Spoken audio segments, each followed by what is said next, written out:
বাদলি মাথা তাও যে বাঁকা সিথা মেদিনীপুরে রায়না চিরন বাঁকুড়ার ওই ফিতা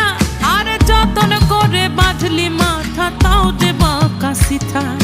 পেছ পাড়িয়া রাজগো